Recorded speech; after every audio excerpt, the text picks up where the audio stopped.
আমার লালমনিরহাটের ভাইরা, অনেক হিন্দু ছেলে আমাদের হাতে শাহাদা পড়ে মুসলিম হয়, কিন্তু ওর মা মুসলমান হয় নাই, বাবাও হয় নাই। এরকম আছে না নাই?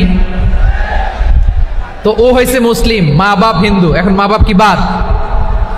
হ্যাঁ, মা বাপ বাদ দেয়া যাবে? যেই মা আপনারে 9 মাস 8 মাস পেটে ধারণ করলো, আপনার মায়ের নার ছেঁড়া ধন, আপনি ওই মারে বাদ দিতে পারবেন? যে মায়ের বুকের তাজা দুধ খেয়ে আপনি আজকে বাড়ন্ত তাজা তরতাজা, ওই মারে বাদ দেয়া যাবে? মায়ের এক ধারে দুধের দাম, কাটিয়া গায়ের চাম, পাপুষ বানাইলে ঋণের শোধ হবে না, এমন দরদি ভাবে কেউ হবে না আমার মাহা গো। মায়ের এক ধারে দুধের দাম, কাটিয়া গায়ের চাম, পাপুষ বানাইলে ঋণের শোধ হবে না, এমন দরদি ভাবে কেউ হবে না আমার মাহা গো। ঠিক কিনা? মাকে তো বাদ দেওয়া যায় না। وَقَضَى رَبُّكَ أَلَّا تَعْبُدُوا إِلَّا إِيَّاهُ وَبِالْوَالِدَيْنِ إِحْسَانًا। আল্লাহ বলে অবধারিত দুইটা ভার্ডিক্ট তোমাদের জন্য, এক আল্লাহর ইবাদত করবা আর মা বাবার প্রতি ইহসান করবা। আদেশটা কার? মা বাবার প্রতি ইহসান করতে হবে। আমার মা হিন্দু হোক, ভালো আচরণ করতে হবে, বৌদ্ধ হোক, ভালো আচরণ করতে হবে। আমার যে সমস্ত হিন্দু ভাইয়েরা মুসলিম হয়েছ, তোমাদের মা বাবা এখনো মুসলমান হয় নাই, তাদের সাথে ভালো আচরণ করতে হবে। আপনাদের খেদমত নিজে করতে হবে, অথবা খেদমতের ব্যবস্থা করাই দিতে হবে। মান্থলি যে খরচ লাগে এটা দিতে হবে। আরে তুমি এখন মুসলিম, তোমার মা বাবা হিন্দু, এখনই তো সুযোগ ইসলামের সৌন্দর্য দেখানো। এখন মা বাবা যদি দেখে আরে এটা হিন্দু থাকতে তো বদমাইশ ছিল, বেয়াদব ছিল, কি এমন ধর্ম সে গ্রহণ করলো যেটা গ্রহণের সাথে সাথে সে পাল্টে গেল?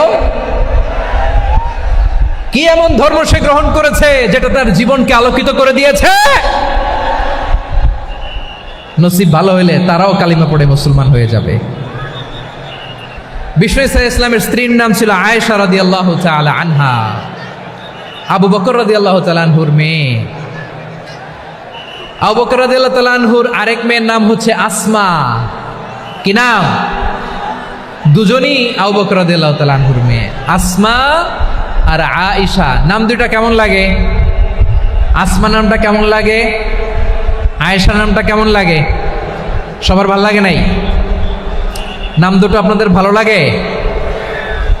লালমনিরহাটে অনাগত যদি কন্যা সন্তান হয়, যদি মনে চায় আসমা রেখে দিতে পারবেন, যদি মনে চায় আয়েশা রেখে দিয়েন।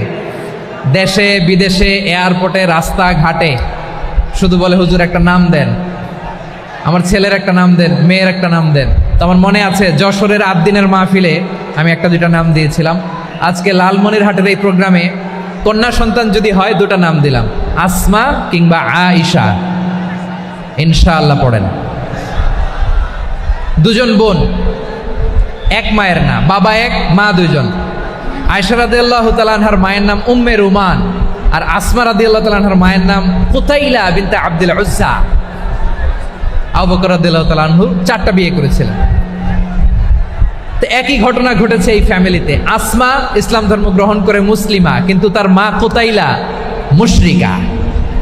আই রিপিট, বোঝার জন্য আমি আবারও বলি, আসমা রাদিয়াল্লাহু তাআলা আনহা মুসলিমা, আর আসমার মা কুতাইলা, আওয়াজ করে বুঝে থাকলে বলেন, আসমার মা মুশরিকা। তার মানে মেয়ে মুসলিম, মা অমুসলিম। ভেজাল আছে না নাই? কিন্তু কুতাইলা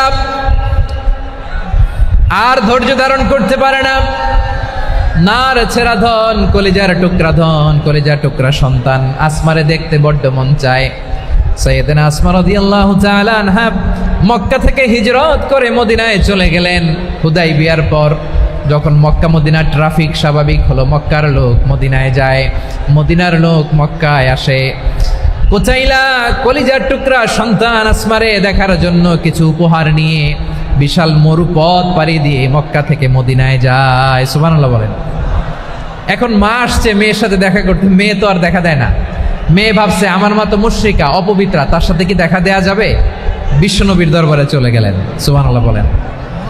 কি সৌভাগ্যবান ছিল তারা, মাসলা জানার দরকার হলেই নবীর দরবারে চলে যেত, ঘরে বউয়ের সাথে ঝগড়া হলে নবীর দরবারে চলে যেত। অনেক সাহাবী বলে আমার পেটে ক্ষুধা লাগলো আমি নবীর কাছে চলে যেতাম, কারণ নবীর চেহারার দিকে তাকালেই আমার পেটের ক্ষুধা মিটে যেত। সাইয়েদনা উসমান রাদিয়াল্লাহু তাআলা আনহু বিশ্বনবীর কাছে চলে গেলেন, যে বললেন ইয়া রাসূলুল্লাহ ইয়া হাবিবাল্লাহ ইন্না উম্মি কাদিমাতুন ইলাইয়া ওয়া হিয়া রাগিবা। আমার মা মক্কা থেকে অনেক দূর মরুর পথ পাড়ি দিয়ে উপহার সামগ্রী নিয়ে মদিনায় আমার সাথে দেখা করতে এসেছে গো নবী। আমার জানতে বড্ড ইচ্ছে হয় আমি আমার মুশরিকা মাখা করতে পারবো কিনা। আফা আসিলুহা, আগে যেমনি আমি আমার মায়ের সাথে ভালো আচরণ করতাম, যেমনি আমি আমার মায়ের সাথে সদাচরণ করতাম গো নবী, এখন আমি মুসলিমা মা মুশরিকা, এখনো কি আগের মতো সদাচরণ করতে পারবো নাকি? বিশ্বনবী বললেন নাম সিলিহা, হ্যাঁ রে আসমা, অবশ্যই অবশ্যই, আগে ঠিক যেমন তুমি তোমার মায়ের সাথে ভালো আচরণ করতে এখনো তেমনি আগের মতো ভালো আচরণ করবা।